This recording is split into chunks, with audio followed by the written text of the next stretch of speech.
దేవుని మీదనో మరియు ఆయన వాక్యం మీదనో నిరీక్షణ కలిగి ఉండేవాడు లోకంలో ఏ విషయంలోనో నిరాశ చెందడు అని.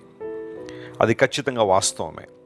దేవుని మీద ఆశ పెట్టుకునేవాడు, దేవుని వాక్యం మీద నిరీక్షణ కలిగిన వాడు ఎట్టి పరిస్థితుల్లోనూ నిరాశకు గురవ్వడు. అపవాది కొన్నిసార్లు కొన్ని సందర్భాలు మన జీవితంలో తీసుకొస్తాడు, నిరాశ నిస్పృహలను మన ముందు తీసుకొస్తాడు.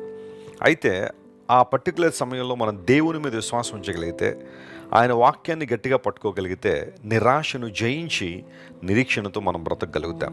దేవుడు శక్తి గలవాడు, ఆయన శక్తి అపారమైనది. మనుషులకు ఒక స్థాయిలో శక్తి ఉండొచ్చు, కానీ దేవుని శక్తి కొలవలేని శక్తి. సర్వశక్తిమంతుడు అని దేవుణ్ణి మనం కీర్తించడంలో ఆనందించాలి, సంతోషించాలి. దేవుడు సర్వశక్తి గలవాడు కాబట్టే ఏ సమయంలోనైనా, ఎవరి జీవితంలోనైనా, ఏ స్థాయిలోనైనా గొప్ప కార్యాలు జరిగించగలడు.